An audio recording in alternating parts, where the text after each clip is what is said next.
निर्यात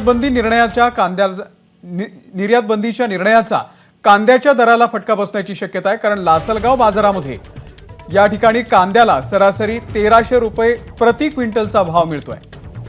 निर्यात बंदीच्या हुलकावणी देणाऱ्या निर्णयानं हे भाव कोसळलेले आहेत आणि दर कोसळल्यामुळे सध्या शेतकऱ्यांमध्ये तीव्र नाराजी आपल्याला दिसून येते। तर निर्यात बंदी निर्णयाचा या ठिकाणी कांद्याच्या दराला फटका बसलेला आहे। लासलगाव बाजार समितीमध्ये कांद्याला सरासरी 1300 रुपयाचा भाव आहे। निर्यात बंदीच्या हुलकावणी देणाऱ्या निर्णयानं सध्या भाव कोसळलेले आहेत। ही दर कोसळल्यामुळे सध्या शेतकऱ्यांमध्ये तीव्र नाराजी आहे। संदीप जेजुरकर आमचे प्रतिनिधी या संदर्भातले अपडेट देतील। संदीप,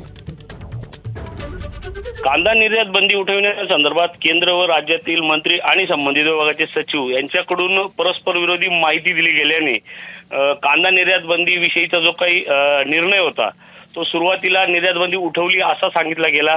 त्यानंतर निर्यात बंदी 31 मार्च पर्यंत कायम राहणार असल्याचं केंद्रीय याच्या वाणिज्य विभागाकडून सांगितलं गेल्यानंतर आज नाशिक जिल्ह्यातील बाजार समित्यांमधले कांद्याचे भाव घसरायला सुरुवात झालेली आहे।